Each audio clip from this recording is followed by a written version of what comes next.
तो last class में residential status नाम का चैप्टर हमने स्टार्ट कर रखा था। ये है चैप्टर नंबर 2 हमारा इनकम टैक्स का, और इसका नाम था रेजिडेंशियल स्टेटस।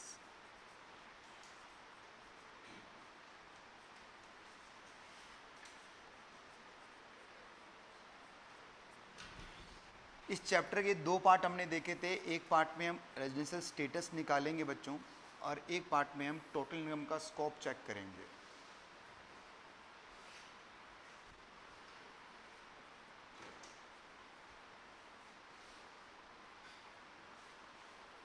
ठीक है। अगर रेजिडेंशियल स्टेटस की हम बात करें, अगर आप एक इंडिविजुअल हैं या एचयूएफ हैं, तो आपका जो स्टेटस होगा वो इन 3 में से कोई एक हो सकता है। या तो आप रेजिडेंट ऑर्डिनरी रेजिडेंट बनेंगे, या आप रेजिडेंट नॉट ऑर्डिनरी रेजिडेंट बनेंगे, या फिर आप नॉन रेजिडेंट बनेंगे। इसके अलावा जितनी भी जनता है, मतलब कंपनी है, फर्म है, एओपी, बीओआई, ट्रस्ट वगैरह, उनके लिए सिर्फ स्टेटस 2 ही टाइप का होता है। या तो वो रेजिडेंट बनते हैं या वो नॉन रेजिडेंट बनते हैं। ठीक है। सबसे पहले हमने इंडिविजुअल का रेजिडेंशियल स्टेटस स्टार्ट कर रखा था। तो जो इंडिविजुअल का रेजिडेंशियल स्टेटस है बच्चों, उसमें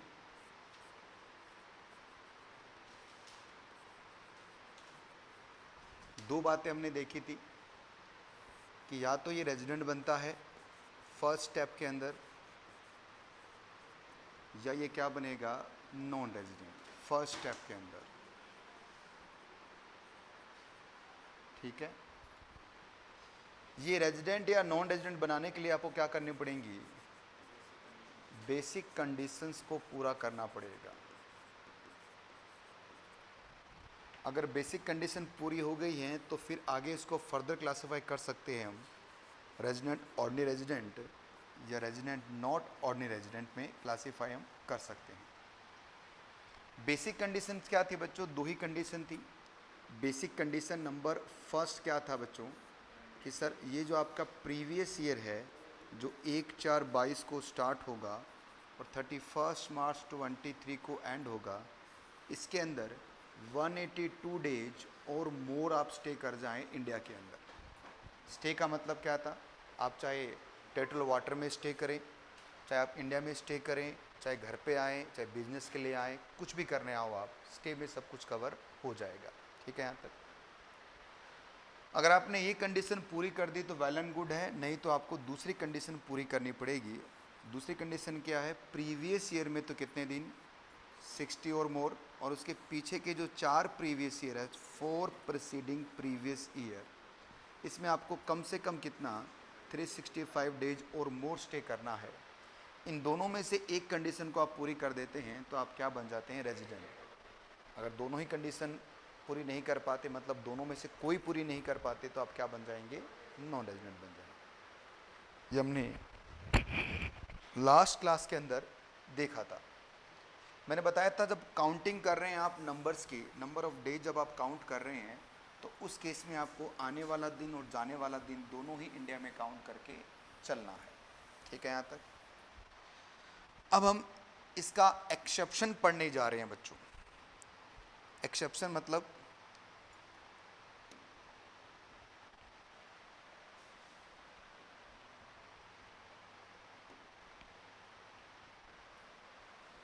डाउनलोड में था ना, डिलीट कर देगा उन्होंने।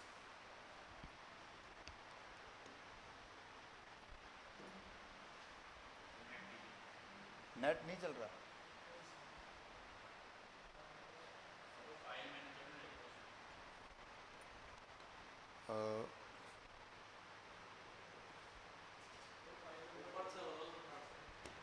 यहाँ से इसमें जाऊँ ना,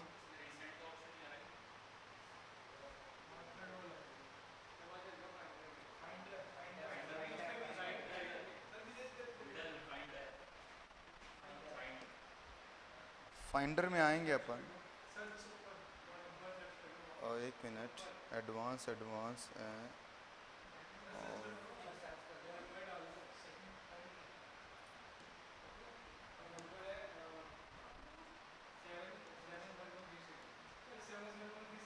ये लिखूं क्या? 71136।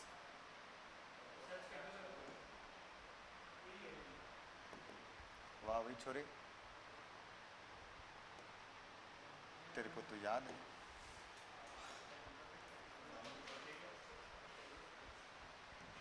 इसको पता था ऐसा होने वाला है, इसने पहले याद रख लिया इसने कि सर को नहीं मिलने वाला वो जो भी है। तो अब हम इसके एक्सेप्शन पढ़ने वाले हैं बच्चों। एक्सेप्शन क्या है पहले मैं वो समझाता हूं आपको। देखिए, हमने पढ़ा था कि सर नॉर्मली आप 182 डेज और मोर स्टे करेंगे, या फिर दूसरी कंडीशन क्या थी आपकी 60 प्लस 365 डेज। इन दोनों में से एक पूरी करोगे तो आप क्या बन जाओगे? रेजिडेंट बन जाओगे। अब इसका एक्सेप्शन क्या है कि आपको फॉलोइंग पर्सन के लिए सेकंड वाली कंडीशंस को नहीं देखना है। मतलब मैं 1 2 इन 2 लोगों के लिए अगर इनको आपको रेजिडेंट बनाना है या इनकी बेसिक कंडीशन आपको देखनी है, बेसिक कंडीशन, तो बेसिक कंडीशन के लिए सिर्फ एक ही आएगी, जो कौन सी आएगी? 182 डेज और मोर वाले। फिर समझिए, नॉर्मली सबके लिए 2 कंडीशन दे रखी है। 182 डेज मोर स्टे कर जाओ आप तो आप रेजिडेंट बन जाओगे, या फिर 60 प्लस 365 डेज स्टे कर जाओ तो रेजिडेंट बन जाओगे। नॉर्मली ये होता है। बट ये जो 2 लोग हैं, ये 2 लोग जो हैं, इनके लिए सिर्फ एक ही कंडीशन है, वो कौन सी है? 182 डेज और मोर वाली। मतलब 60 प्लस 360 डेज वाली कंडीशन इनके लिए नहीं देखनी। अगर इन लोगों का बेसिक कंडीशन पूरा करना है तो आपको सिर्फ एक ही कंडीशन देखनी है, 182 डेज। ये 2 लोग कौन है?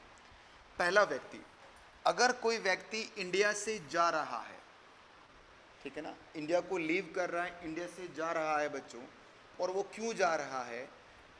या तो वो जा रहा है एम्प्लॉयमेंट के लिए, या वो क्या है बच्चों, किसी इंडियन शिप का क्रू मेंबर है। जो भी इंडियन शिप होता है उसका क्रू मेंबर है। क्रू मेंबर क्या होता है बच्चों? जैसे शिप पर काम करने वाले जो लोग होते हैं ना, उनको क्रू बोलते हैं अपन। शिप पर बहुत सारे लोग काम करते हैं, शिप पर सफाई वाले भी होते हैं, शिप पर चलाने वाले भी हैं, बहुत सारे लोग हैं। तो जो भी इंडियन शिप का क्रू मेंबर है, ठीक है, और या फिर आप एम्प्लॉयमेंट के लिए क्या कर रहे हैं, इंडिया को छोड़कर जा रहे हैं, और आप साथ में क्या हैं, आप इंडियन सिटीजन हैं, आप इंडिया के सिटीजन हैं, तो उस केस में क्या होगा, आपको रेजिडेंट तभी बनाया जाएगा अगर आप प्रीवियस ईयर में 182 डेज और मोर स्टे कर जाएं। मतलब इन लोगों के लिए सेकंड वाली कंडीशन जो थी 60 प्लस 365 डेज वाली कंडीशन आपको नहीं देखनी। पहला व्यक्ति कौन है बच्चों?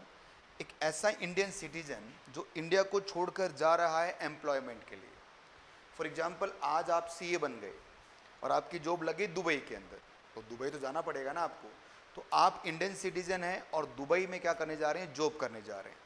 तो आपका स्टेटस रेजिडेंट तभी होगा यदि प्रीवियस ईयर में आप 182 डेज और मोर स्टे कर जाएं, ठीक है। या फिर आप एक इंडियन सिटीजन हैं और इंडियन शिप के क्रू मेंबर हैं और इंडिया को छोड़कर जा रहा है, शिप जा रहा है इंडिया को छोड़ के कोई काम के लिए, तो उस केस में भी क्या होगा बच्चों? उस केस में भी जब तक आप 182 दिन पूरा नहीं करेंगे तब तक आप क्या नहीं बनेंगे? रेजिडेंट नहीं बनेंगे। ये तो है पहला व्यक्ति। दूसरा व्यक्ति कौन है इसके अंदर? दूसरा व्यक्ति बताया गया कि सर अगर आप इंडियन सिटीजन हैं,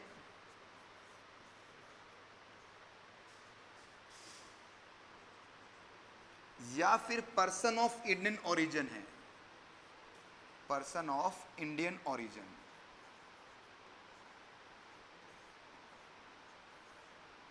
ठीक है, और आप इंडिया में आ रहे हैं, अब जाना नहीं है, आपको इंडिया में आना है, और आप किस लिए आ रहे हैं? इंडिया में विजिट करने आ रहे हैं।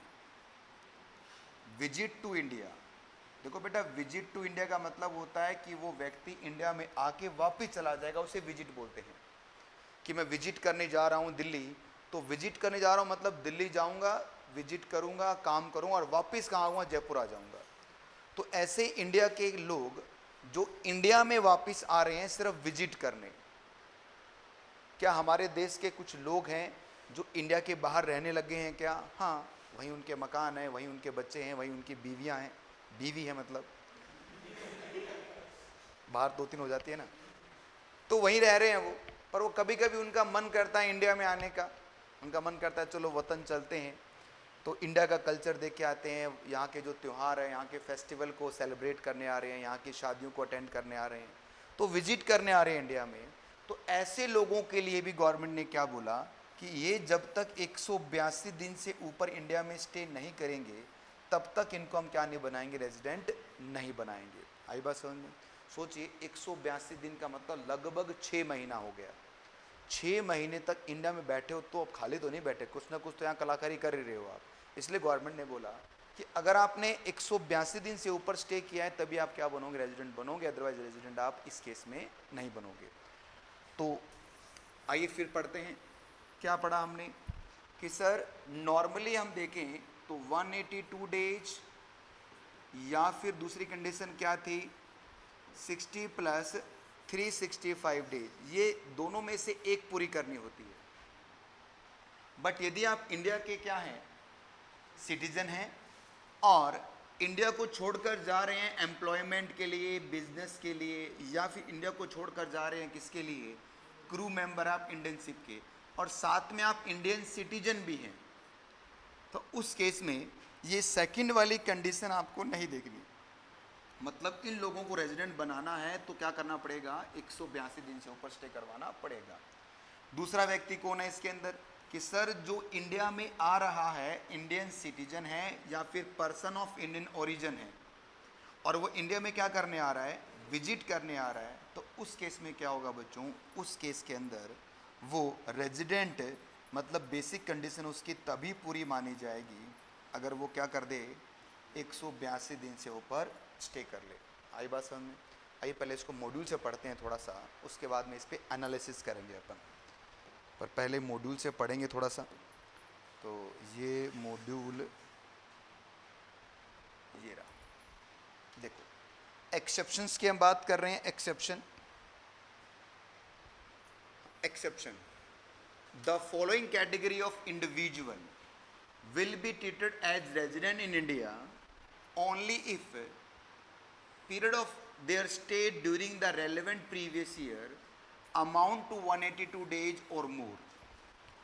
In other words, even if such person were in India for 60 days or more but less than 182 days in the relevant previous year, they will not be treated as the resident due to the reason of their stay in India was for 365 days or more during the 4 preceding previous year. कहना क्या चाहते हैं बच्चों, कहना बस इतना ही चाहते हैं, अगर हम देखें इसको अंडरलाइन करें तो बाकी सब बातें बकवास है।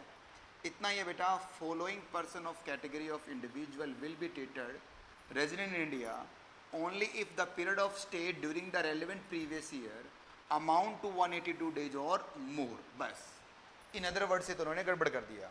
तो कहना क्या चाहते हैं सर, ये नीचे के जो दो लोग हैं ये तभी रेजिडेंट बनेंगे यदि इन्होंने क्या कर दिया है, 182 दिन से ऊपर इंडिया में स्टे कर लिया है। ठीक है यहाँ तक? चलो भाई आगे बढ़ते हैं फिर इस बात पर। अब ये दो लोग कौन कौन से हैं हमें पता है, बिना देखे बताओ कौन कौन से दो लोग हैं। पहला व्यक्ति इंडिया को छोड़कर जा रहा है एम्प्लॉयमेंट या बिजनेस के लिए, दूसरा व्यक्ति जो क्रू मेंबर है, और दूसरा कौन सा हो गया जो इंडिया में आ रहा है किसके लिए, विजिट करने के लिए। विजिट का मतलब जो वापस चला जाएगा। चलो भाई देखते हैं।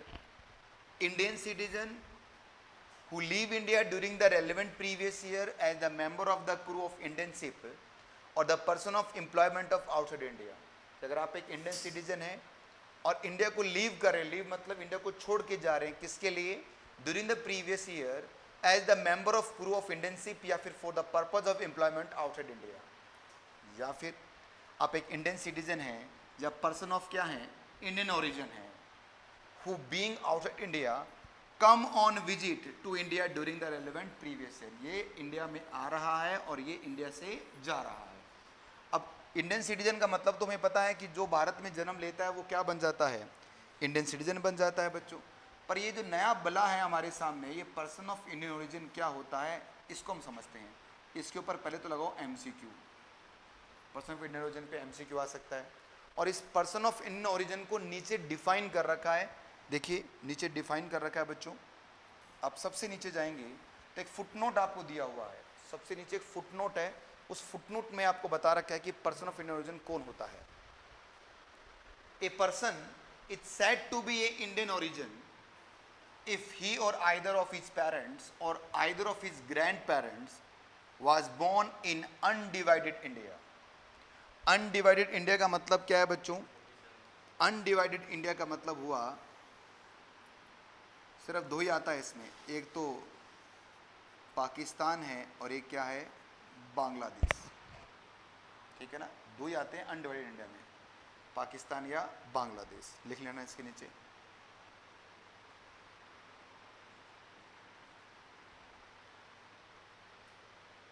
लिख लिया आपने?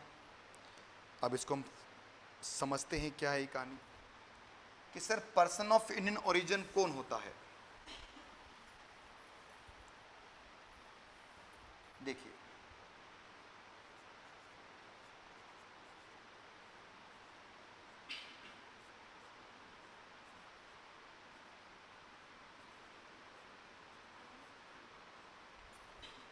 ऐसा कोई पर्सन जिसने अनडिवाइडेड इंडिया में जन्म लिया है या उसके माता पिता ने अनडिवाइडेड इंडिया में जन्म लिया है या उसके दादा दादी या नाना नानी इन्होंने अनडिवाइडेड इंडिया में जन्म लिया है, तो वो क्या बन जाएंगे, पर्सन ऑफ इंडियन ओरिजिन बन जाएंगे।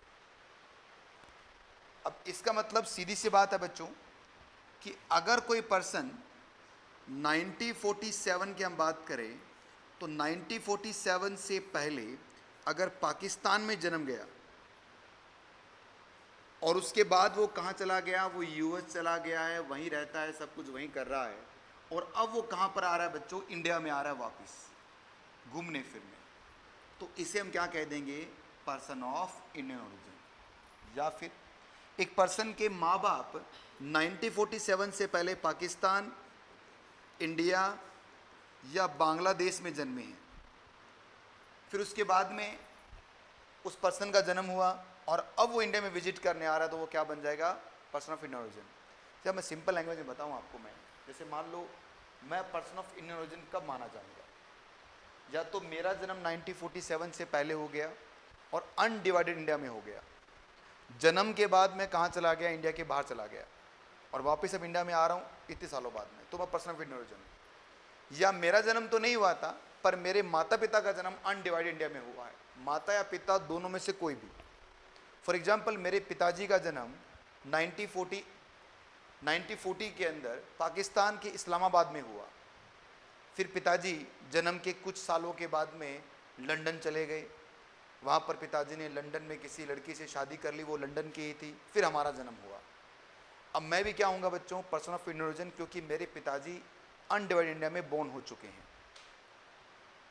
हो सकता है सर मेरे पिताजी अनडिवाइडेड इंडिया में बोर्न नहीं हुए, मेरे दादाजी 1920 के अंदर लाहौर में जन्मे थे, जन्म के बाद ही वो कहाँ चले गए, यूएस चले गए, वहाँ पर उन्होंने दादी माँ को शादी कर ली, फिर वहाँ पर फिर पिताजी का जन्म हुआ, फिर पिताजी के जन्म के बाद मेरा जन्म हुआ, हम कभी इंडिया में नहीं आए, फिर भी मैं क्या माना जाऊँगा, पर्सन ऑफ इंडियन ओरिजिन।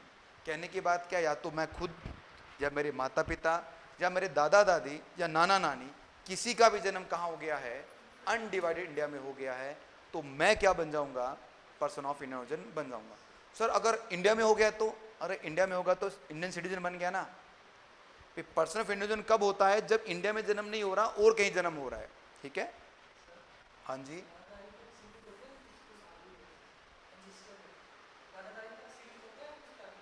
नहीं नहीं, बस दादा दादी तक बेटा। अच्छा तो आप बहुत पीछे चले जाओगे तो कहीं ना कहीं उत्पत्ति तो एक से ही हुई है सबकी, नहीं नहीं, सबकी उत्पत्ति तो एक से हुई ना, आदिकाल के अंदर हमारे पूर्वज क्या हुआ करते थे, बंदर हुआ करते थे, पर बंदर भी तो कहीं से कन्वर्ट हुआ है। समझ रहे हो आप मेरी बात? समझ गए ना आप क्या बोलना चाह रहा हूँ? तो ऐसे इतना भी नहीं घुसना आपको सेक्शन के अंदर। देखो, दो लोग हैं, पहला व्यक्ति कौन, जो इंडिया को छोड़कर जा रहा है या तो एम्प्लॉयमेंट के लिए या फिर क्रू मेंबर की तरह। दूसरा पर्सन जो इंडिया में आ रहा है, या तो वो इंडियन सिटीजन है या पर्सन ऑफ इंडियन ओरिजिन है, और इंडिया में क्या आ रहा है, विजिट करने आ रहा है। ठीक है, अब यहां पर आकर हमारा ये लोग घूमता है। ध्यान से सुनो अब क्या हो रहा है। अब पॉइंट नंबर 2 में क्या लिखा हुआ है कि सर अगर आप इंडियन सिटीजन है या पर्सन ऑफ इंडियन ओरिजिन है और इंडिया में विजिट करने आ रहे हैं, तो 182 डेज और मोर जब तक इंडिया में स्टे नहीं करोगे तब तक आपकी बेसिक कंडीशन कंप्लीट नहीं मानी जाएगी।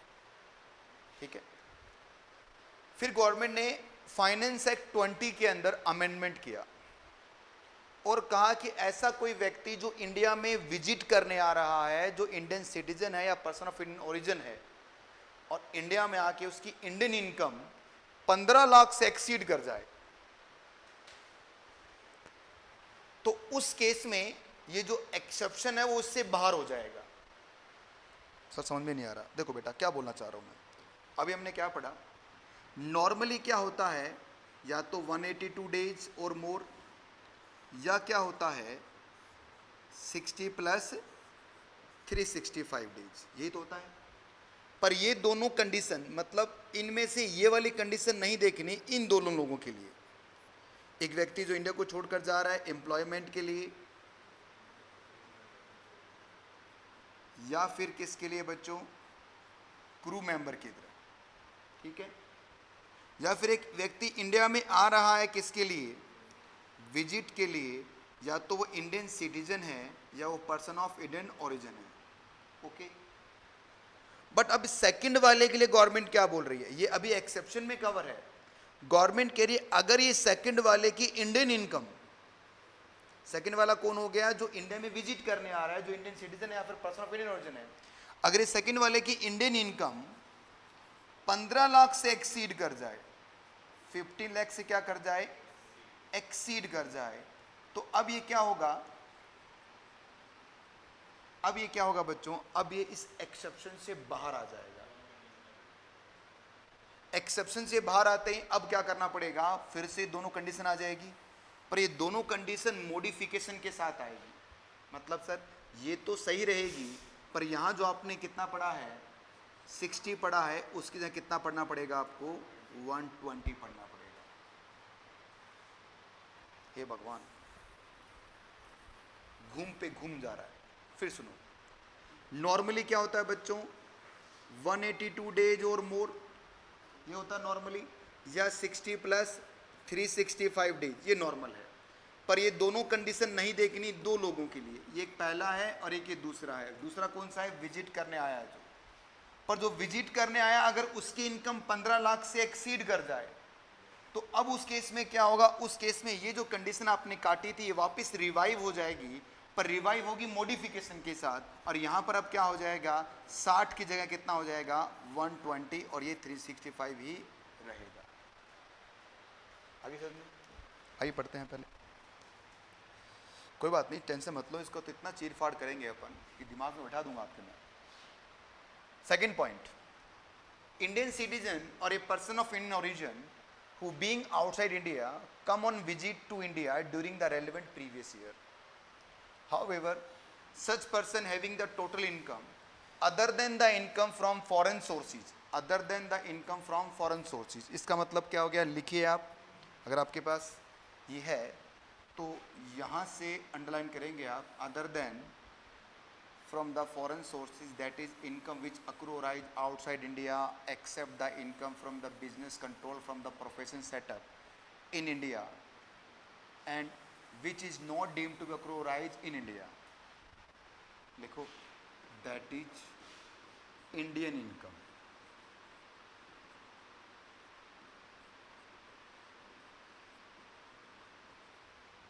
अगर इसकी Indian income exceeding 15 lakh during the relevant previous year will be treated as the resident in India if the period of stay during the relevant previous year, the amount to 182 days और more, ये तो सबके लिए होता ही है। और he has been in India during the 4 immediately preceding the previous year for a total period of 365 days और more, and has been in India at least कितना 120 डेज और more during the previous year. आई क्या बात समझ में? चीज़ें कैसे घूमी पता चली? बताओ हुआ क्या कि सर सबसे पहले 182 डेज और 60 + 365 डेज है। 60 + 365 नहीं देखना उन दो केस के अंदर। पहला केस कौन सा था, एम्प्लॉयमेंट के लिए जा रहे हो या क्रू मेंबर की तरह जा रहे हो। दूसरा केस कौन सा था, इंडिया में आ रहे हो सिटीजन या फिर पर्सन ऑफ इंडियन विजिट करने आ रहे हो। पर जो विजिट करने आ रहा है अगर उसकी इंडियन इनकम 15 लाख से एक्सीड कर जाए तो अब जो सेकंड कंडीशन नहीं देखनी थी वो देखनी पड़ेगी। पर देखनी कैसे पड़ेगी? अब मॉडिफिकेशन के साथ में 60 की जगह कितना हो जाएगा 120। ठीक है, हाँ जी, डॉट 15 लाख है तो नहीं देखेंगे। एक्सीडिंग का मतलब क्या होता है? 15 लाख से ज्यादा होता है बेटा, साफ लिखा एक्सीडिंग 15 लाख।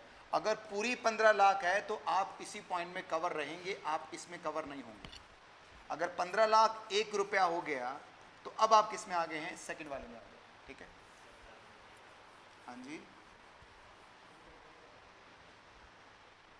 बढ़े आगे।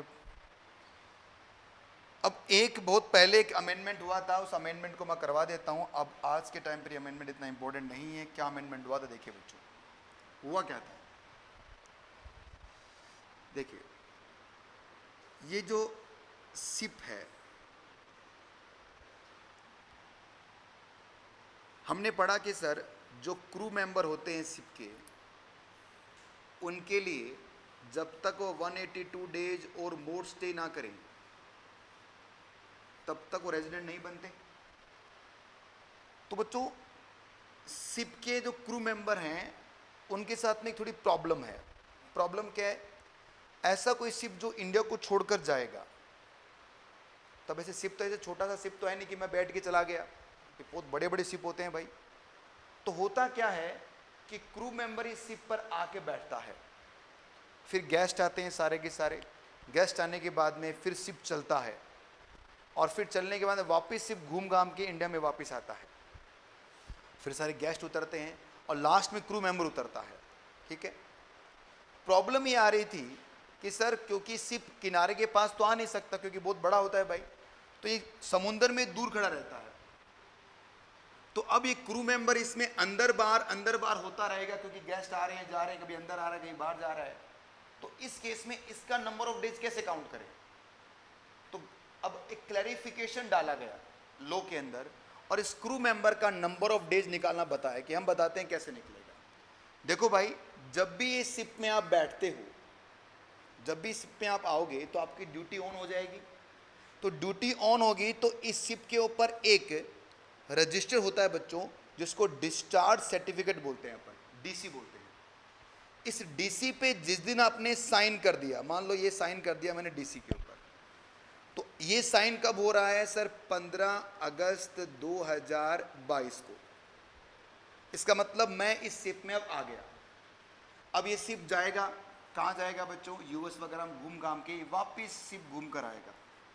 जब वापिस आएगा तो मुझे वापिस अब शिप से मैं जब उतरूंगा, जब मैं इस शिप से उतरूंगा तो मुझे वापिस क्या करना पड़ेगा? साइनिंग ऑफ करना पड़ेगा। तो मैंने अब साइनिंग ऑफ कर दिया है, साइन कर दिया मैंने कि सर मैं अब ड्यूटी मेरी बंद कर रहा हूँ। तो साइनिंग ऑफ कब हुआ मेरा? साइनिंग ऑफ हुआ सर 13 जनवरी 2023 को। अब ये जो बीच का पीरियड है, इस पीरियड में मैं कहाँ पर हूँ? Outside India. आई बात समझ में? अब कमाल की बात क्या है बच्चों, नॉर्मली हम क्या पढ़ते थे कि इंडिया में आने वाला दिन और इंडिया से जाने वाले दिन, दोनों दिन इंडिया में काउंट करते हैं अपन। पर इन क्रू मेंबर के लिए ऐसा नहीं है। इनके लिए जिस दिन आपने साइनिंग इन किया है और जिस दिन साइनिंग ऑफ किया आपने, ये दोनों ही दिन इंडिया के बाहर काउंट किए जाएंगे। अब इसी क्वेश्चन के अंदर हम देखें तो ये भाई इंडिया में कितने दिन था, ये लो बताओ। शिप पर चढ़ा कभी? सर ये 15 अगस्त को चढ़ा है। और शिप से उतरा कब? ये सर 13 जनवरी को उतर गया। तो ये जो पीरियड है वो कहाँ पर है बच्चों? Outside India. बोलो ना, ये कहाँ पर है? Out of India. तो अब ये जो पीरियड है वो कहाँ पर आपका? इंडिया में, और ये पीरियड कहाँ पर आपका? इंडिया में है। आओ काउंट कर लेते हैं। बताओ अप्रैल में कितने दिन हैं, मई में कितने हैं, जून में कितने हैं, जुलाई में कितने आएंगे, और अगस्त में कितने आएंगे? 14 आएंगे भाई, क्योंकि 15 अगस्त को आप साइन कर चुके, और 15 वाला तारीख वहाँ काउंट करेंगे, इंडिया में काउंट नहीं करेंगे। फिर वापस कब आए मुंह उठाकर? 1 जनवरी को। 13 दिन कहाँ मानेंगे हम? इंडिया के बाहर मानेंगे। तो इसका मतलब क्या हो गया? 31 माइनस 13 17 18, और फरवरी में कितने हैं? 28, और मार्च में कितने हैं? 31। बताओ भाई कितने हैं?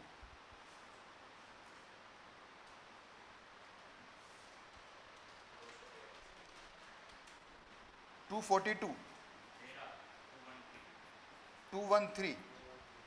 तो 213 का मतलब क्या हो गया? ये 182 दिन से ऊपर आ गया है, ये एक्सीड कर गया है 182 डेज से। तो इसका मतलब ये क्या बन जाएगा? कंसेप्ट कितना सा है? बस इतना सा ही है। जिस दिन आप साइनिंग इन करते हैं और जिस दिन साइनिंग ऑफ करते हैं, वो दोनों दिन इंडिया में काउंट नहीं करते, मतलब वो पूरा पीरियड इंडिया में काउंट नहीं किया जाएगा। आई बात समझ में? तो चलिए इस बात पे मुझे एक क्वेश्चन करके दिखाइए, देखते हैं कितना समझ में आया आपको। हमारे मॉड्यूल का एक क्वेश्चन है बच्चों, बहुत मुश्किल क्वेश्चन बनाया है इंस्टीट्यूट ने, ये वाला। हाँ जी, जाना है आपको? जाओ। कहाँ जाना है? क्यों? तबीयत सही नहीं है? जाओ भाई जाओ। क्वेश्चन नंबर 1 कीजिए।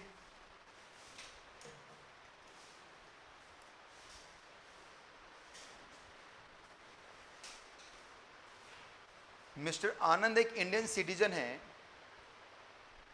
The crew member of a Singapore born Indian ship engage in carrying of passenger of international tariff departing from Chennai port. और ये चेन्नई पोर्ट से कब जा रहा है? 6 जून 2022 को। फॉलोइंग डिटेल आपको दे रखी है प्रीवियस ईयर 22-23 की। डिटरमाइन करना है स्टेटस आनंद का। एज्यूम करना है कि उसने पिछले 4 साल के अंदर इंडिया में 400 दिन स्टे किया। इससे कोई फ़र्क नहीं पड़ने वाला। क्यों नहीं पड़ने वाला बताओ?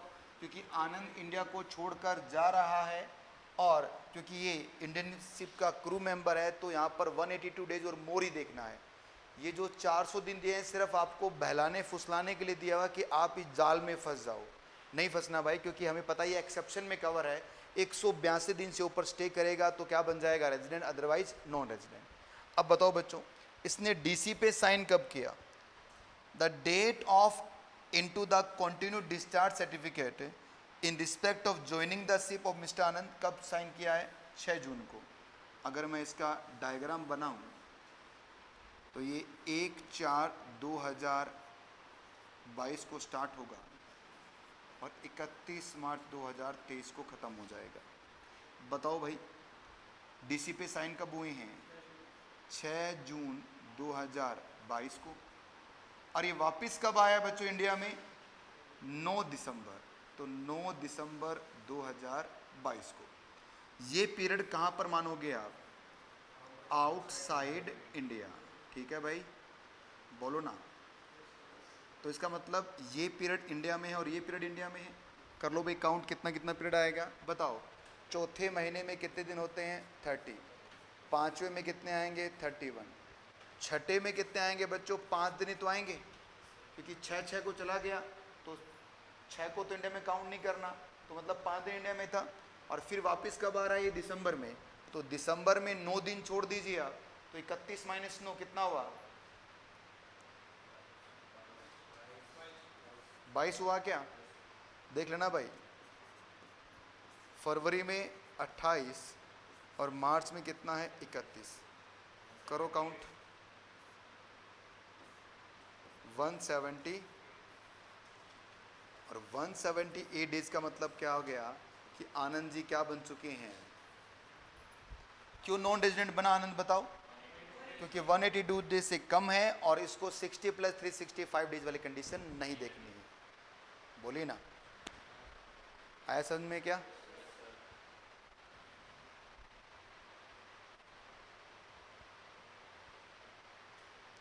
ये रहा इसका आंसर, आराम से आंसर को रीड कीजिए। सर इतना बड़ा लिखना होता है एग्जाम के अंदर? नहीं बेटा, इतना बड़ा नहीं लिखना।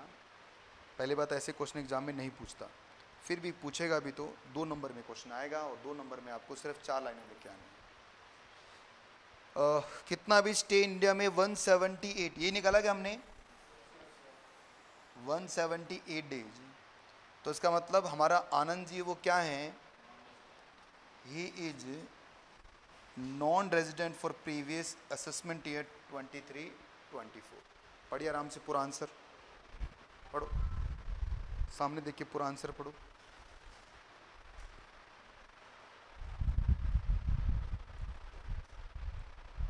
आपके पास स्कैनर तो होगा ना, मतलब बुक तो है ना आपके पास, क्वेश्चन बुक जो एमसीसी की होती है, ठीक, क्योंकि अब क्वेश्चंस भी करना स्टार्ट करेंगे ना अपन उस बुक के। नहीं है तो मैडम से ले लेना आप लोग हैं। तुम्हारा फर्स्ट डे है क्या आज क्लास में? तुम्हें तो क्या समझ में आएगा, कल वाली क्लास तो देखी नहीं होगी। आज की क्लास और कल की क्लास, कल की क्लास फिर देखना एक बार आप, ठीक है ना, और आज की क्लास फिर से वो 1.2 1.5x पे करके देख लेना आप, क्योंकि ऐसे समझ में नहीं आएगा बेटा। कि मेरा बेस जो था वो कल बन गया था इसका, अब तो इसको आगे पढ़ रहे हैं अपन। तो जब तक आप नहीं देखोगे क्लास तब तक ये बात समझ में नहीं है। तुम्हारे फर्स्ट डे है क्या? ऑनलाइन कब ले ली तूने? कल तो था ही नहीं ऑनलाइन। देख लिया था ना ये, देख लेना भाई। अब तो बैठेगा जाएगा? नहीं, अभी बैठेगा या जाएगा? जाना है, आजा, कल से आजा, कोई बात नहीं। बढ़िया, अब आगे। अब बच्चों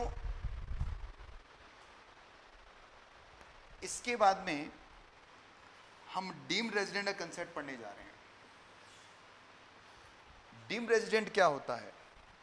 जैसे हिंदुस्तान के अंदर, इंडिया के अंदर जब तक आप 182 दिन स्टे नहीं करेंगे या 60 + 365 डेज स्टे नहीं करेंगे तो आप क्या बन जाएंगे? नॉन रेजिडेंट बन जाएंगे।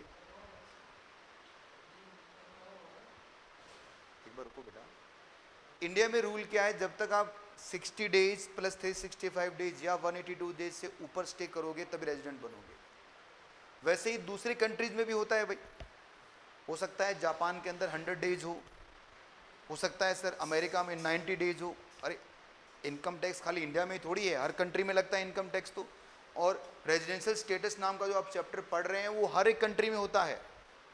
ये ऐसा जो रूल अपने पढ़ रहे हैं ना, ये हर जगह होता है। और बता दूं, हमने तो कॉपी मारा हुआ है, हमने खुद नहीं बनाया है। वो कॉपी कहाँ से मारा है? उन कंट्रीज से मारा है, तो उनके भी तो कुछ रूल्स हैं। अब कुछ लोग इतने चालाक होते हैं, वो उतने ही दिन उस पर्टिकुलर कंट्री में स्टे करते हैं जितने दिन के लिए वो क्या बन जाए? नॉन रेजिडेंट बन जाए। मैंने इंडिया में 181 दिन ही स्टे किया और फिर निकल लिया इंडिया से। यूएस में बता रखा है कि सर 100 डेज का है, तो यूएस में 99 डेज स्टे किया, फिर निकल लिया यूएस से।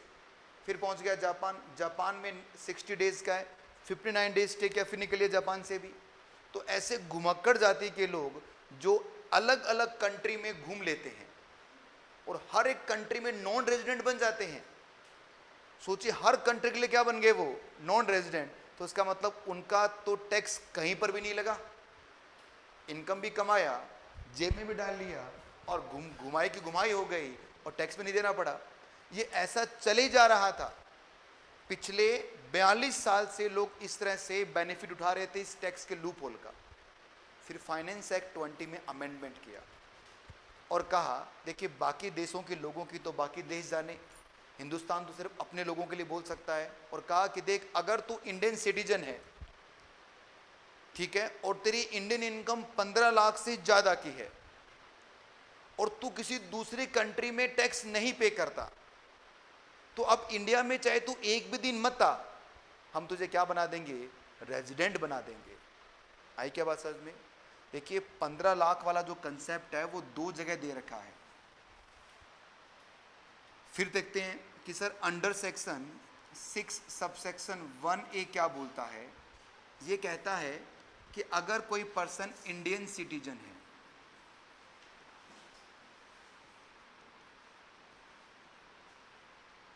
प्लस उसकी जो इंडियन इनकम है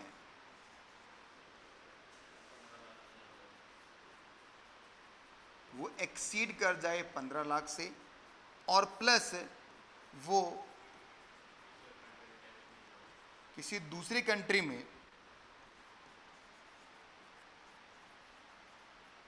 टैक्स नहीं पे कर रहा, तो उसे हम क्या बना देंगे?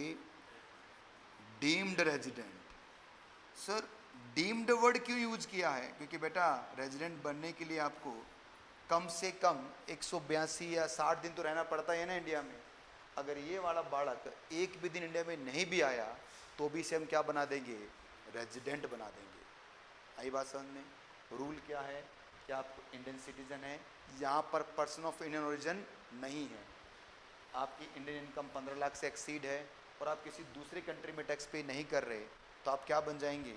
डीम रेजिडेंट बन जाएंगे। और जो डीम रेजिडेंट होता है बेटा, उनका जो,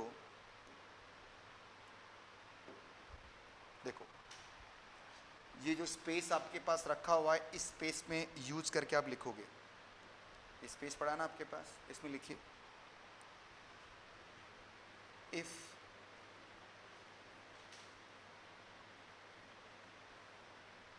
Indian citizen plus Indian income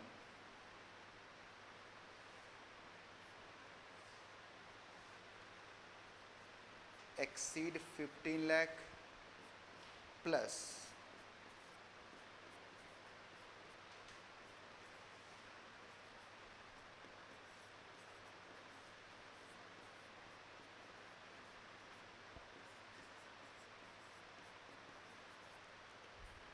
अगर ये तीनों कंडीशन पूरी हो जाए तो सच इंडियन सिटीजन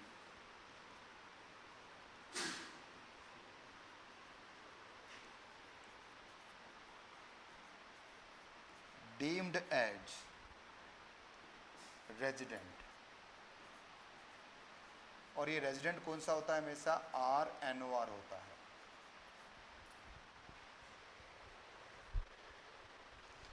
ये कौन सा रेजिडेंट बनेगा? RNOR बन जाएगा।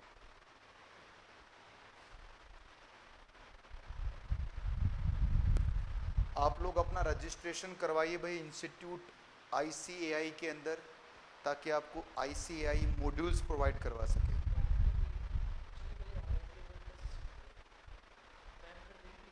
हाँ पूछ लेना मैडम, मैडम अभी तक करवाए नहीं आप लोगों ने रजिस्ट्रेशन? करवाओ भाई, क्यों लेट कर रहे हो? लास्ट डेट कौन सी है? 31 अगस्त ही तो लास्ट डेट। करवा लिया तूने? आज करवा दिया?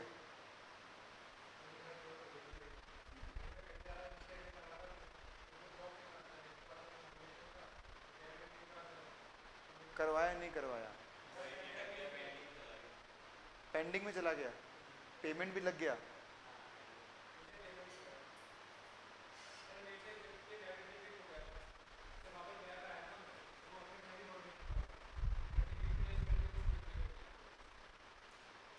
तेरा हो गया? करवाओ यार, ये तो बिल्कुल प्रायोरिटी बेस पे करवाओ आप इस काम को। तो बाकी सब काम बाद में करो, पहले रजिस्ट्रेशन करवाओ। हाँ भी लिख लिया आप लोगों ने ये? आइए इसको पढ़ लेते हैं, चलो बातें बंद करो। अब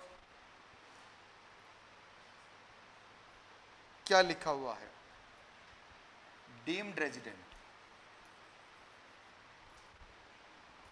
an individual being Indian citizen having total income other than income from foreign sources which accrue arise India except the business control from the profession set up in India and which is the not deemed to accrue rise exceeding 15 lakh. मतलब इसका मतलब क्या हुआ बेटा? That is Indian income कितनी है उसकी? 15 लाख से एक्सीड कर रही है।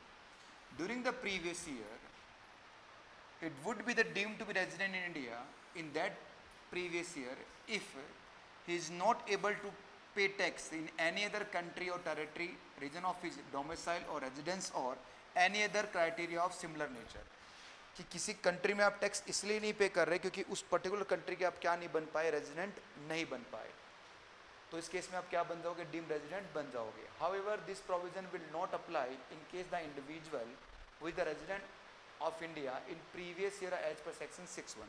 अगर मान लीजिए सेक्शन 6(1) के हिसाब से आप इंडिया के रेजिडेंट बन गए हैं तो फिर ये प्रोविजन नहीं लगेंगे. ये प्रोविजन कब लगेंगे, जब आप सेक्शन 6(1) की कंडीशंस पूरी नहीं कर पाते, मतलब आपने 182 डेज या उससे कम या ज़्यादा वाला काम नहीं किया है, तो फिर यहाँ पर आप आओगे. और यहाँ पर कहीं पर भी ये नहीं लिखा कि आपको कितने दिन इंडिया में स्टे करना है. अगर आप एक भी दिन इंडिया में स्टे नहीं करेंगे तो भी आप क्या बन जाएंगे, रेजिडेंट बन जाएंगे. आई बात समझ में आपको ही. देखिए जो कन्फ्यूजन होती है बच्चों को वो ये होती है कि सर दो जगह आपको ये 15 लाख वाला कंसेप्ट दे रखा है ना.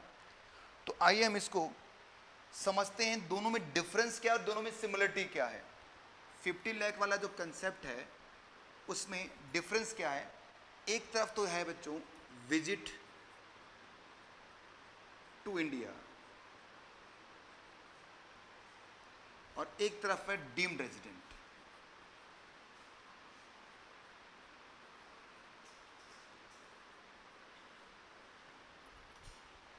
अगर हम बात करें पहले, यहां पर लिखा हो बच्चों इंडियन सिटीजन,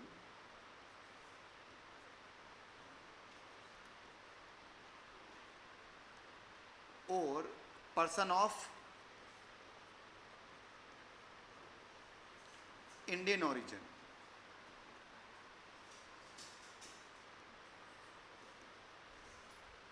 बट यहां पर क्या लिखा हुआ है, ओनली इंडियन सिटीजन.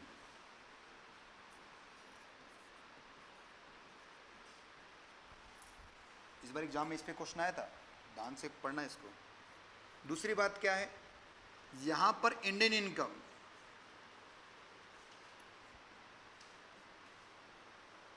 एक्सीड कितनी कर जाए, और सेम टू सेम बात यहां पर भी है.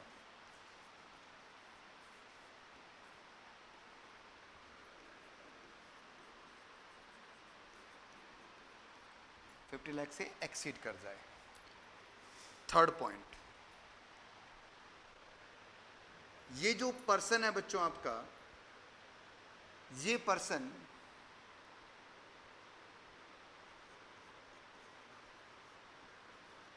स्टे इन इंडिया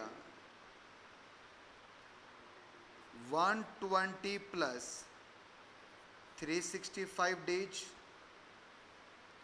और 182 डेज. आई बात समझ में आपको ही. ये वाला काम इसमें देखना पड़ेगा. बट यहां पर क्या है, स्टे इन इंडिया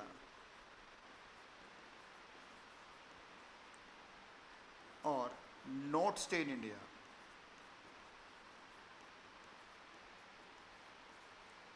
मतलब 0 to 365 डेज, कितना भी उससे फ़र्क नहीं पड़ेगा. अगर आप एक भी दिन इंडिया में नहीं आए हैं तो भी आप क्या बन जाएंगे, रेजिडेंट बन जाएंगे. पॉइंट नंबर 4 में जो रेजिडेंशियल स्टेटस होता है,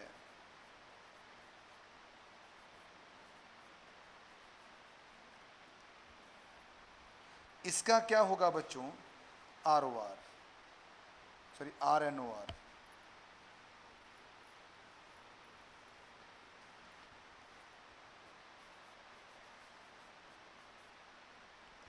और ये सिमिलर है दोनों के अंदर.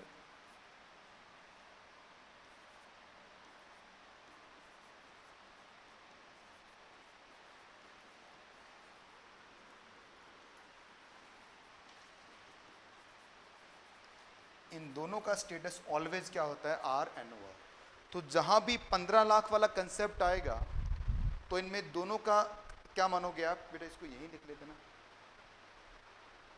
इसी पे लिख लो ना, क्या काम आएंगे. ऊपर पड़ा उस पे लिख ले. नोट्स के अंदर ही सब कुछ लिखो. चीज़ों को रफ कॉपी पे लिख दोगे, वो रफ कॉपी पर आप कभी छोले भटूरे खा के मुंह पूछ के फेंक दोगे, पर किताब में रखोगे एक जगह, वहीं पढ़ाई होगी. देख लिया हमारा मोटिव क्या है बच्चों।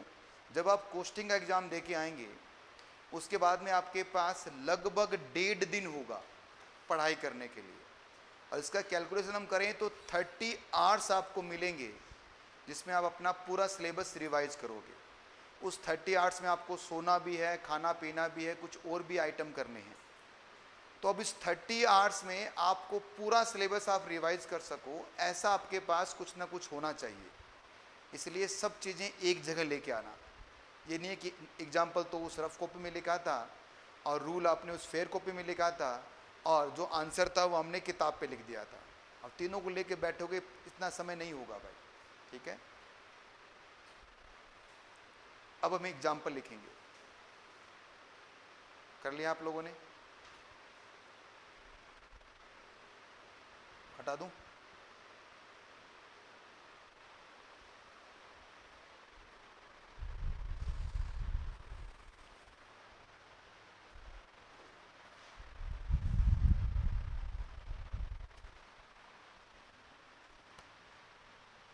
इसका प्रिंट आउट निकालना है भाई आपको, ठीक है। इस चैप्टर का कहाँ से मिलेगा? चैप्टर इंस्टीट्यूट की वेबसाइट पे आप जाओगे, वहाँ पर आपको चैप्टर नंबर 2 मिल जाएगा। ये इसका प्रिंट आउट रखना, जब तक मॉड्यूल नहीं आता तब तक तो हमें कुछ ना कुछ तो चाहिए ना, तो इसलिए ये प्रिंट आउट लेकर के रखना आप। इसलिए बोल रहा हूँ जल्दी से आप अपना रजिस्ट्रेशन करवा के किताबें मंगवा लीजिए। हो गया भाई? अब मैं आपको एक क्वेश्चन पूछने जा रहा हूँ। इस एग्जाम्पल को अभी नहीं, बाद में लिखना। इस एग्जाम्पल को मैं डिजाइन करूंगा।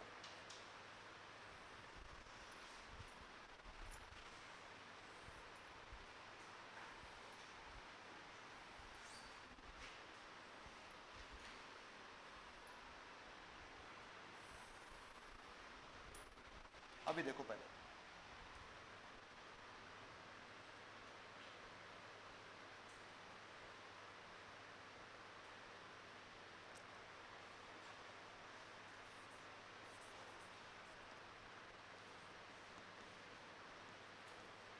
Citizen, number of day, stay previous year, number of days,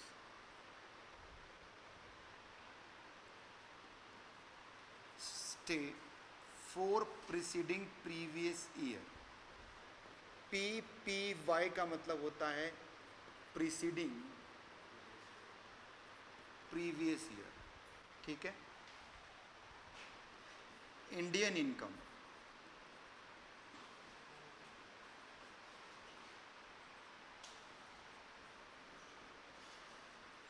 tax paid other country,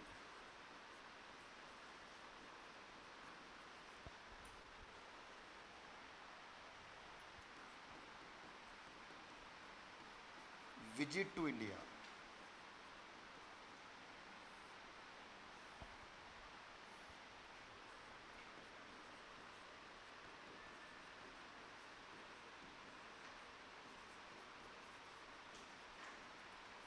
residential status. Copy बाद में करना, पहले देखो क्या हो रहा है। मान लो आप एक इंडियन सिटीजन है,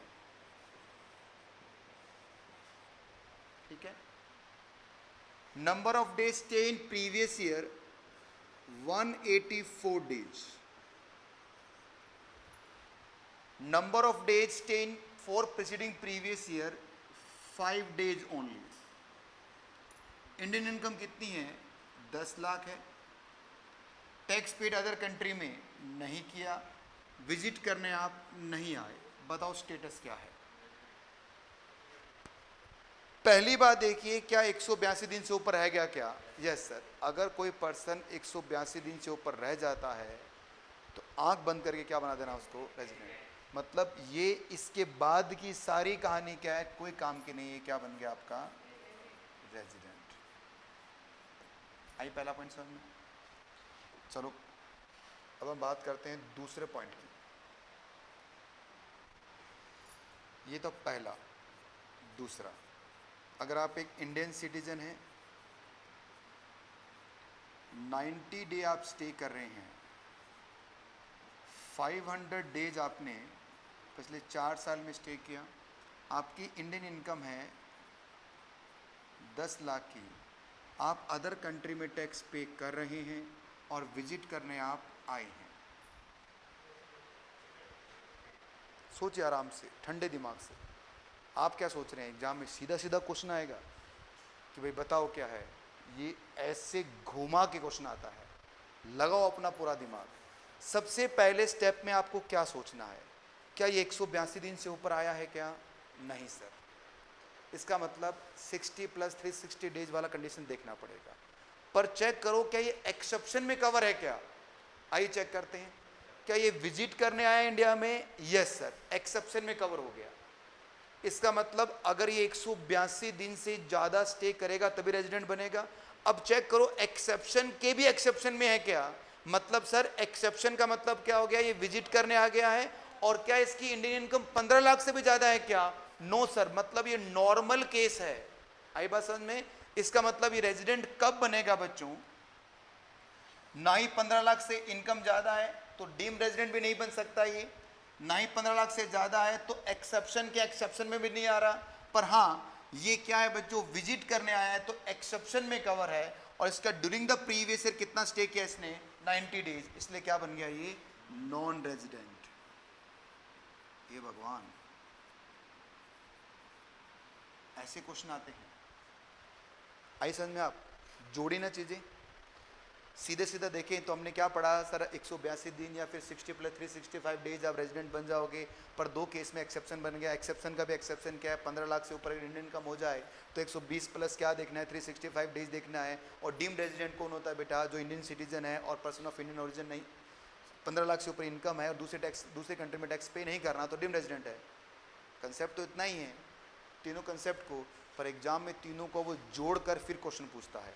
जैसे थर्ड केस आप बताओगे मुझे। अब आराम से अपना टाइम लेना बच्चों, कोई जल्दबाजी नहीं करनी है, ना ही मुझे कोई जल्दबाजी है ना आपको होनी चाहिए। तीसरा केस, आप एक इंडियन सिटीजन हैं, 125 डेज के लिए आप इंडिया में आए हैं, 500 आपकी जो इंडियन इनकम है वो 16 लाख है, अदर कंट्री में आप टैक्स नहीं पे कर रहे और आप विजिट करने इंडिया में आए हैं। और साथ साथ में फोर्थ भी कर दो आप एक इंडियन सिटीज़न हैं और 125 डेज के लिए आप इंडिया में आए हैं और 500 डेज आप इंडिया में स्टे कर रहे हैं। आपकी इंडियन इनकम कितनी है? 16 लाख है और आप दूसरी कंट्री में टैक्स पे करते हैं और आप विजिट करने नहीं आए। आराम से टाइम लीजिए और ये पॉइंट नंबर कौन कौन सा है भाई? थर्ड और फोर्थ जो रेड में लिखा है उसका आंसर दीजिए। पूरा दिमाग आराम से लगाना। सारे रूल्स मैंने आपको रटवा दिए। इतनी बार मैंने क्लास में बोला आपको इस रूल को कि अब तक तो रट जाना चाहिए।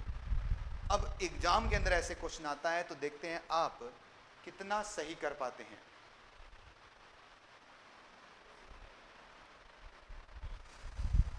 आप नहीं कर पाएंगे, इनको करने दीजिए क्योंकि आपकी क्लास मिसिंग है बेटा। जरूर देख लेना, अदरवाइज पीछे उठते चले जाओगे। देखिए बाकी सब्जेक्ट का तो मैं कह ही नहीं सकता, पर टैक्स के अंदर आप एक भी दिन पीछे नहीं रह सकते। एक भी दिन पीछे रहोगे तो उसके आगे की सारी कहानी आपकी समझनी स्टार्ट हो जाएगी। हाँ जी मैडम। पहले केस में रेजिडेंट और दूसरे केस में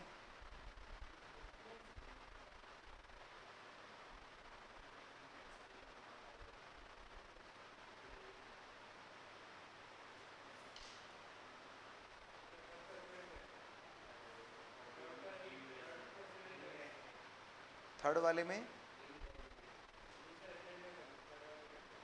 चलो करें अब स्टार्ट। दोनों केस में रेजिडेंट है। फोर्थ वाला देख रहे हैं? देखो देखो,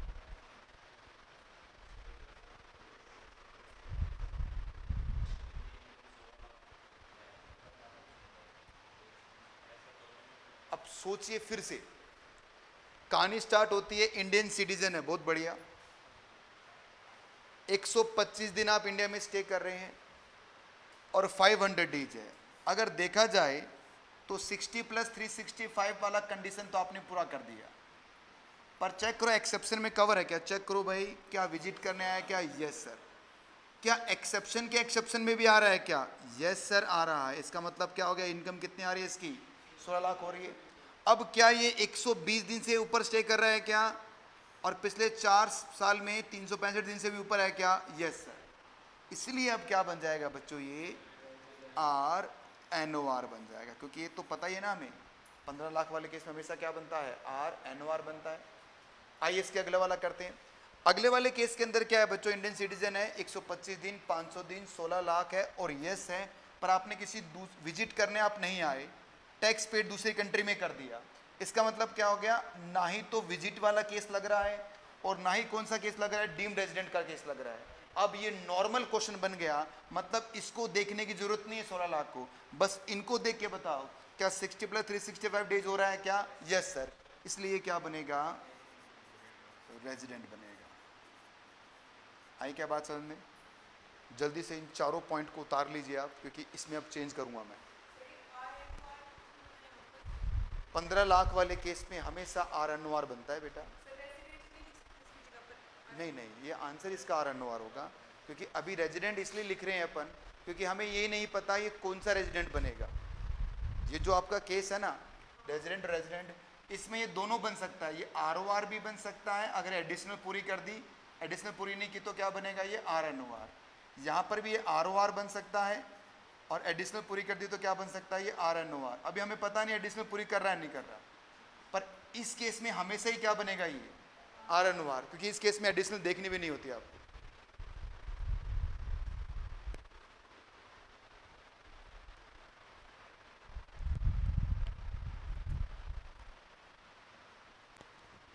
कल क्लास का टाइम 5 बजे से भाई अपना, आपके पास आ गया शेड्यूल क्या, नहीं आता है क्या, लेट आता है क्या आपके पास,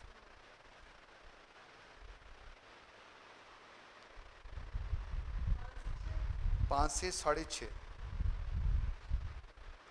और बहुत ही जल्दी हम इसको 2 घंटे करने वाले हैं।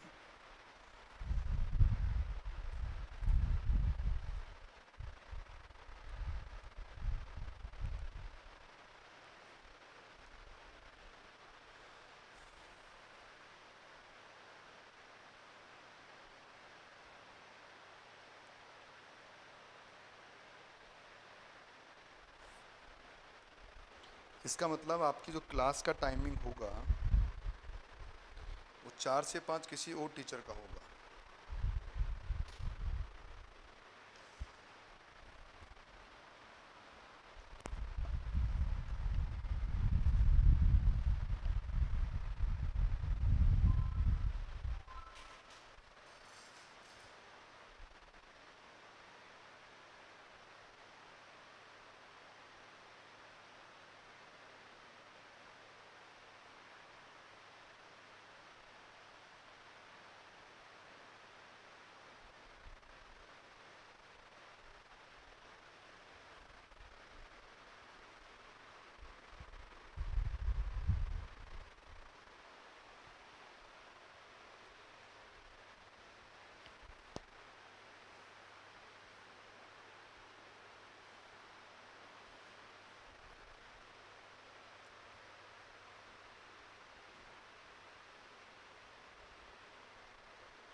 3 पॉइंट और बनाए हैं मैंने।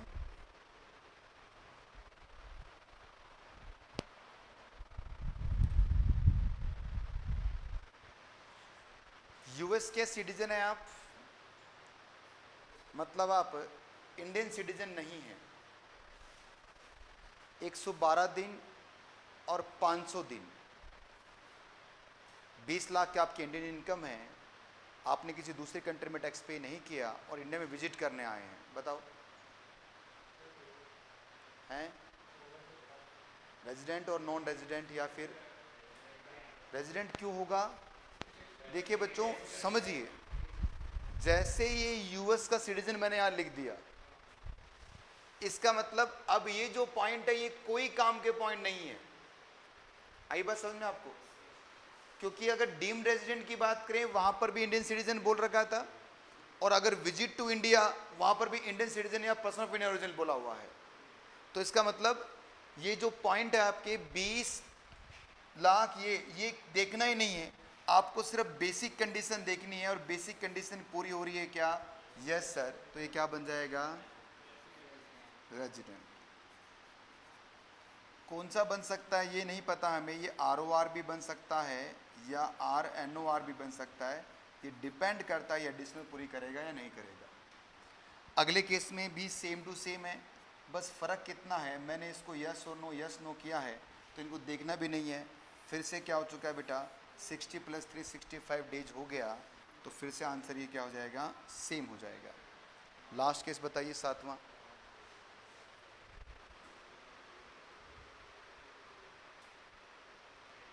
लास्ट केस बताइए।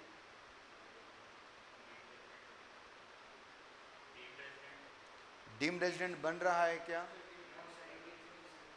चेक कर लेते हैं। क्या ये इंडियन सिटीजन है? Yes sir. पर ये 60 दिन से कम रह रहा है बेटा प्रीवियस ईयर में, तो नॉर्मल केस में क्या बनेगा? ये नॉन रेजिडेंट बन गया है। पर अब चेक करते हैं, क्योंकि अगर हम बात करें विजिट वाला केस या नहीं भी करें विजिट वाले केस की बात, तो वहां पर कम से कम 182 दिन या कितना था, 120 + 365 डेज था कम से कम। ये तो 50 ही है, तो विजिट वाले केस में भी नहीं आ रहा। पर अब चेक करो ये डीम्ड रेजिडेंट बन रहा है क्या? क्या ये इंडियन सिटीजन है? यस सर, क्योंकि ये बाकी कहीं पर कवर नहीं हो रहा है। क्या इसकी इंडियन इनकम 15 लाख से ज़्यादा है क्या? Yes sir. क्या ये दूसरे कंट्री में टैक्स पे करता है क्या? No sir. मतलब सारी बातें पूरी हो गई, तो ये क्या बन गया बच्चों? Deemed resident.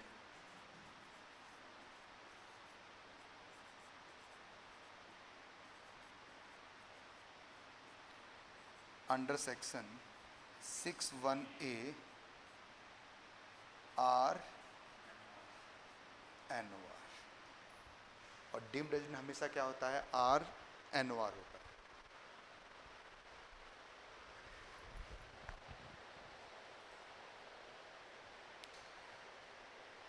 थोड़ा दिमाग का एक्सरसाइज हुआ, अब तो नहीं घूमोगे। अब चले मॉड्यूल के क्वेश्चन की तरफ। अगर आपने इन 7 पॉइंट्स को अच्छी तरह देख लिया है, क्योंकि मैंने इसको मिक्स करके आपसे पूछा है, तो अब देखो इंस्टीट्यूट के क्वेश्चंस को उठाते हैं अपन। हटा दो भाई इसको, लिख लिया सबने? लिख लो जल्दी से। डीम्ड रेजिडेंट कब बनता है मुझे बता। डीम्ड रेजिडेंट कब बनता है? अभी लिखवाए बेटा, देख ले 3 पॉइंट तो हैं। अगर वो इंडियन सिटीजन है, प्लस इंडियन इनकम 15 लाख से ज़्यादा है, प्लस किसी दूसरी कंट्री में टैक्स न पे करे, डीम्ड रेजिडेंट बन जाएगा। इंडिया में चाहे वो एक भी दिन रुके या नहीं भी रुके, कोई फ़र्क नहीं पड़ता भाई। चेक करो क्या इंडियन सिटीजन है क्या, इंडियन इनकम 15 लाख से ज़्यादा है क्या, दूसरे कंट्री में टैक्स पे कर रहा है क्या, तो डीम्ड रेजिडेंट बन गया।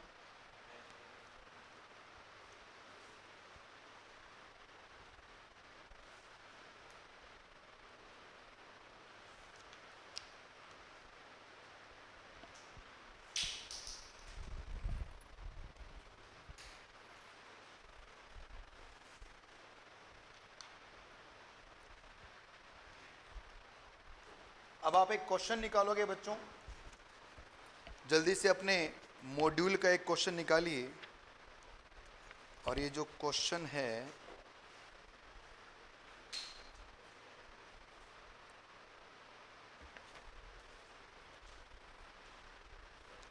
ये नहीं कर पाएंगे यार अभी मुझे एडिशनल कंडीशंस भी समझानी है, उसके बाद ही कर पाएंगे।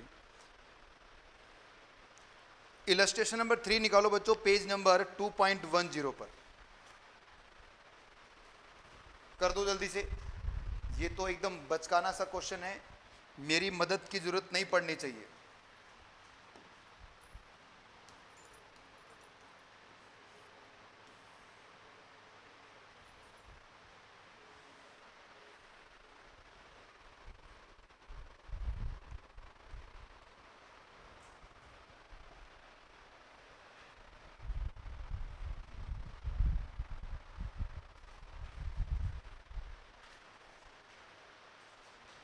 मिस्टर बी एक कनेडियन सिटीजन है, come to India for the first time during the previous year 1819. During the financial year 1819, 1920, 2021, 21, 22, 22, 23, he was in India for 55 days, 60 days, 90 days, 150 days और 70 days.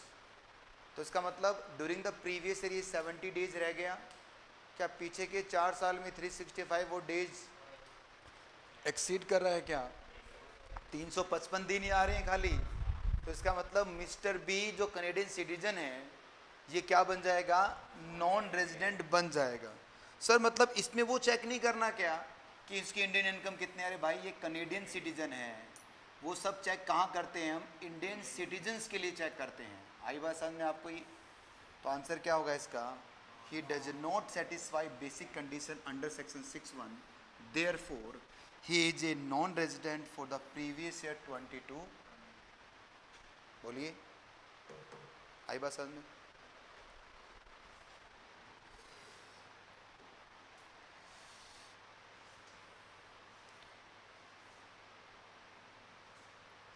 नॉर्मली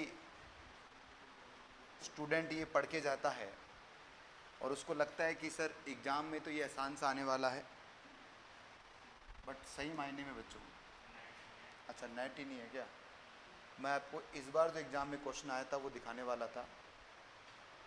इस बार का जो क्वेश्चन था paper में जो आया था, क्योंकि अब नेट नहीं है तो हम थोड़ा गेम खेल लेते हैं। आपने कभी खेला ये गेम? आउट हो गया। चलिए मिलते हैं अगली क्लास में, और अगली क्लास में हम इस टॉपिक को कंप्लीट करेंगे और साथ में एचएफ का कंसेप्ट भी स्टार्ट कर देंगे बच्चों। अगली क्लास, कल की जो क्लास रहेगी हमारी, उसमें रेजिडेंशियल स्टेटस वाला पार्ट पूरा हो जाएगा। और आपको कल क्लास के अंदर, चलो कल तो मत लाना, परसों वाली क्लास के अंदर आपको मैं बोलूँगा कि आप मॉड्यूल भी साथ में, सॉरी वो स्कैनर भी साथ में कैरी करेंगे, ठीक है? और आप दोनों क्लासेज आपको देखनी है बेटा, अदरवाइज़ कल की क्लास आपको बिल्कुल पढ़ लेनी पड़ने वाली, ठीक है? तो आज के लिए इतना ही, और मिलते हैं हम अगली क्लास में, तब तक के लिए बाय।